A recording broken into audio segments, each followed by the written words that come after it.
तारीख थी 27 मई सन 1964। देश में पहले प्रधानमंत्री पंडित नेहरू का निधन हो चुका है और अब देश के सामने सवाल है कि नेहरू के बाद अगला प्रधानमंत्री कौन बनेगा, हु आफ्टर नेहरू। यह सवाल सिर्फ देश में नहीं था बल्कि विदेशों के अखबारों में भी लगातार ये सवाल उठाया जा रहा था कि हु आफ्टर नेहरू। अब आते हैं भारत में। भारत में उस समय दो दावेदार मौजूद थे।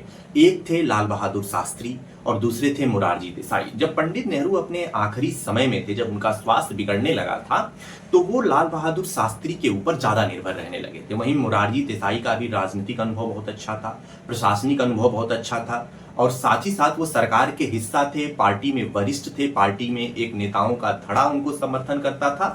तो अब ये सवाल गंभीर हो चला था कि पंडित नेहरू के निधन के बाद प्रधानमंत्री की खाली हुई सीट पर कौन बैठेगा।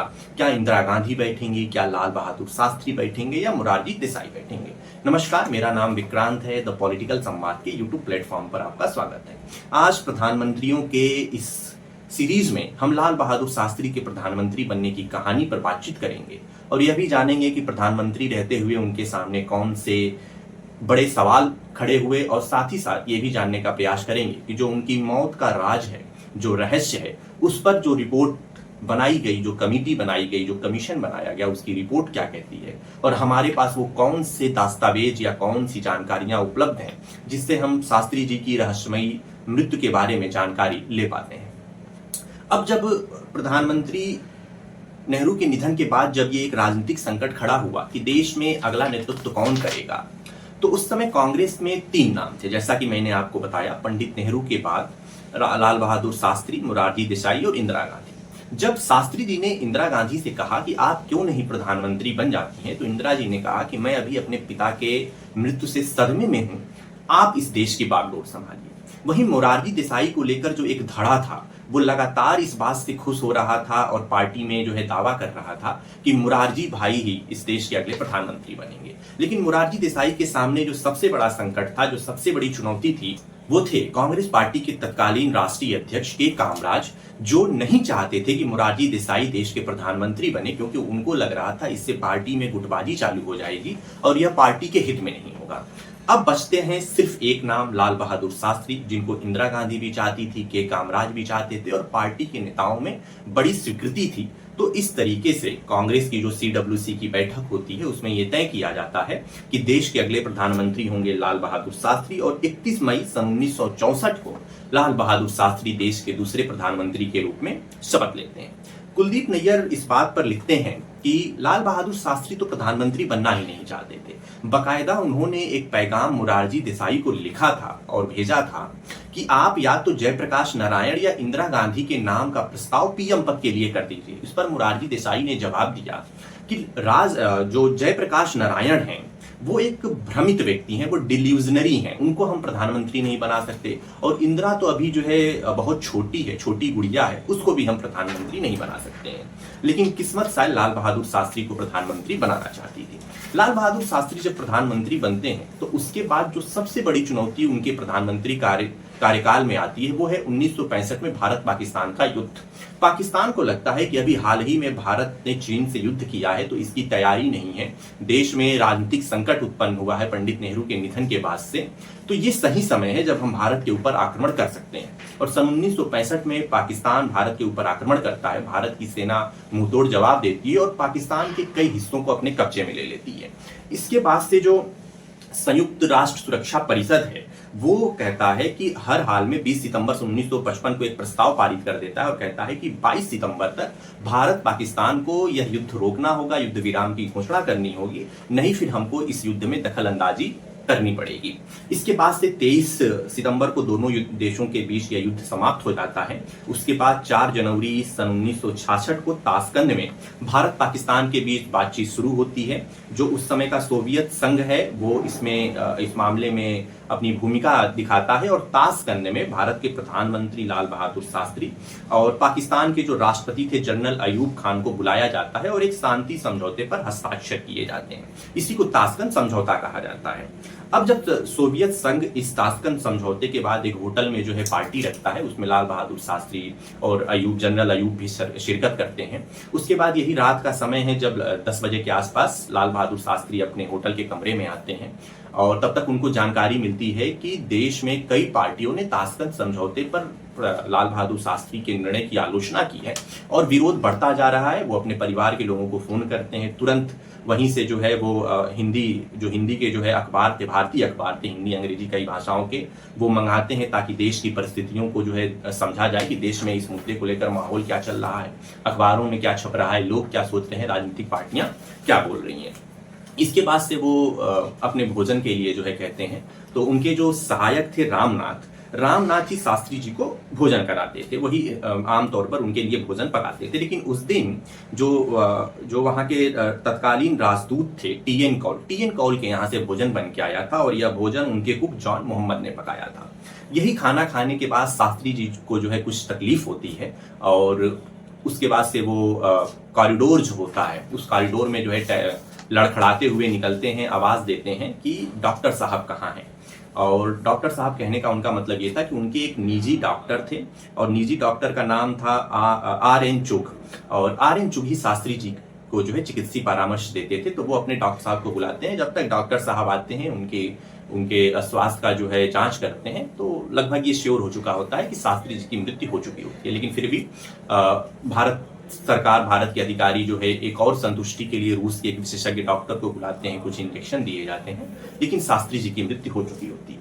अब इस पर कुलदीप नैयर बड़े महत्वपूर्ण सवाल उठाते हैं। वो अपनी किताब में लिखते हैं कि जब मैं उस कमरे की तरफ गया तो मैंने देखा शास्त्री जी का चप्पल वहीं रखा हुआ था। शास्त्री जी का जो थर्मस था वो टेबल पे ऐसे गिरा हुआ था और मुझे लगा उसे खोलने का प्रयास किया गया है।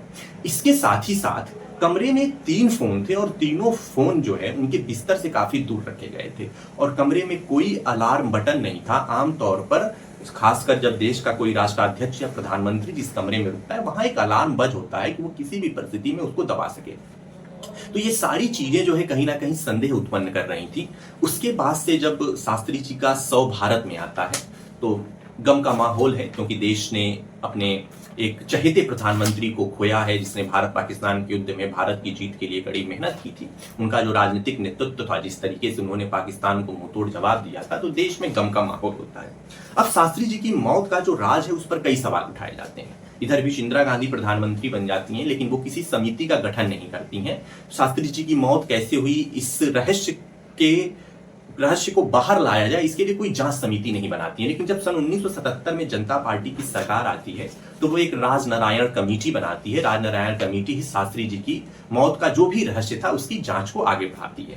अब इसमें कई सवाल आते हैं जब हम शास्त्री जी की मौत के रहस्य पर बातचीत करते हैं। पहला तो ये था कि शास्त्री जी के परिवार के लोगों का मानना था कि जब शास्त्री जी का पार्थिव शरीर भारत लाया गया था तो उनके बहुत से सामान जो है गायब थे। जैसे वो एक लाल डायरी लिखा करते थे। लाल डायरी में उनकी दैनिक दिनचर्या हुआ करती थी, किससे मिले, कब खाए, क्या हुआ, क्या उनका अनुभव, वो सब कुछ अपनी जो है बातें उस लाल डायरी में लिखा करते थे। वो लाल डायरी कभी नहीं मिली। दूसरी जो महत्वपूर्ण बात थी, जिस थर्मस की बात होती थी, जिस थर्मस में वो पानी या दूध पिया करते थे, वो थर्मस कभी उनके साथ नहीं आया। तीसरी महत्वपूर्ण बात ये थी कि भारत में आने के बाद से उनके शव का पोस्टमार्टम नहीं कराया गया। अगर पोस्टमार्टम होता तो शायद ये बात पता चल पाती कि उनके खाने में जहर था या सच में उनको दिल का दौरा पड़ने से उनकी मृत्यु थी। क्योंकि उनकी जो पत्नी थी ललिता शास्त्री, वो इस बात को लगातार दावा कर रही थी कि शास्त्री जी का शरीर नीला पड़ा है। शास्त्री जी की मृत्यु जो है हृदयघात से नहीं बल्कि जहर देने से हुई है, तो उनका पोस्टमार्टम नहीं किया जाता है। अच्छा, जब राजनारायण कमेटी उनके निजी डॉक्टर आर.एन. चुग को जो है गवाही के लिए बुलाती है तो रास्ते में रहस्यमयी तरीके से उनका ट्रक से एक्सीडेंट हो जाता है और उनकी मृत्यु हो जाती है। ऐसा ही हाल उनके जो निजी सहायक थे रामनाथ, उनके साथ होता है। रामनाथ को भी जो है गवाही देने के लिए बुलाया जाता है। वो ललिता शास्त्री से मिलते हैं और ललिता शास्त्री से मिलने के बाद जब वो रास्ते में जा रहे होते हैं तो उनकी गाड़ी का भी एक्सीडेंट हो जाता है। वो पूरी तरीके से जो है अपंग हो जाते हैं और कुछ दिनों बाद उनकी मृत्यु हो जाती है। यानी कि इस केस में जो 2 प्रमुख गवाह थे, एक उनके निजी डॉक्टर आर.एन. चुग और दूसरे उनके निजी सहायक रामनाथ, दोनों की जो है रहस्यमयी तरीके से सड़क दुर्घटना में मृत्यु हो जाती है। और यह बात सबको चुभती है कि आखिर ये मतलब इन्हीं दोनों लोगों के साथ ऐसी ही परिस्थितियां क्यों हुई। तो इस पे भी सवाल उठाए जाते हैं। बाद में बहुत से लोगों ने प्रयास किया ये जानने का कि क्या सच में जो राजनारायण कमेटी बनी थी उसकी रिपोर्ट कहाँ है, क्योंकि उसकी रिपोर्ट कभी जारी नहीं की गई।